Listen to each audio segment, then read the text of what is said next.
सातारा जिल्हा परिषद सभापतीपदाच्या निवडीनंतर भाजपने आपली ताकद पुन्हा एकदा सिद्ध केली आहे। निवडीनंतर पहिल्यांदाच प्रतिक्रिया देताना बांधकाम मंत्री शिवेंद्रसिंहराजे भोसले यांनी बहुमताच्या जोरावर भाजपची सत्ता कायम असल्याचा ठाम दावा केला आहे। शिवेंद्रसिंहराजे भोसले म्हणाले की लोकशाहीमध्ये निवडणुका या बहुमतावरच ठरत असतात। ज्यांच्याकडे बहुमत असतं तोच पक्ष विजय मिळवतो। अध्यक्ष उपाध्यक्ष निवडीच्या वेळीही भाजपकडे बहुमत होतं आणि आज सभापती निवडीतही आमच्याकडे मोठ्या प्रमाणात मेजॉरिटी होती। तसेच त्यांनी स्पष्ट शब्दात सांगितले की भाजपकडे बहुमत असल्यामुळे सर्व सभापती भाजप विचारांचे निवडून आले।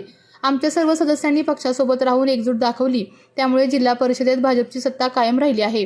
या वक्तव्यानंतर साताऱ्याच्या राजकारणात सत्ताधारी आणि विरोधकांमध्ये आरोप प्रत्यारोपांचा नवा अध्याय सुरू होण्याची चिन्हे दिसत आहेत।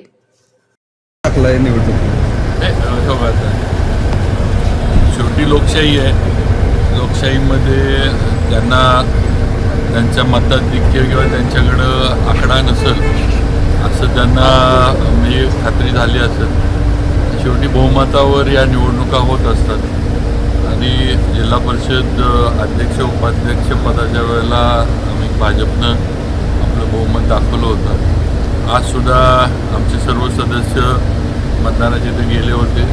तर समोरच्यांनी काय निर्णय घ्यायचा आहे किंवा काय असेल तो त्यांचा विषय, त्यांना काय त्यांच्या आकड्यावरनं किंवा त्यांना एखाद्या वेळेस त्यांच्या असणाऱ्या सदस्यांवर विश्वास नसेल असं पण होऊ शकतं। राष्ट्रवादीच्या काही सदस्यांनी सभापतीसाठी अर्ज दाखल केला। नाही असं हे नाही आहे। शेवटी आम्ही मागं पण सांगितलं की आमच्याबरोबर जे सगळे राहिले, ज्यांनी आमच्याबरोबर राहण्याची भूमिका घेतली युतीमधले म्हणून जे त्यांना जी काही चर्चा झाली सगळ्या प्रमुख लोकांची, राज्यातल्या नेत्यांची चर्चा, त्याप्रमाणे आम्ही निर्णय केले।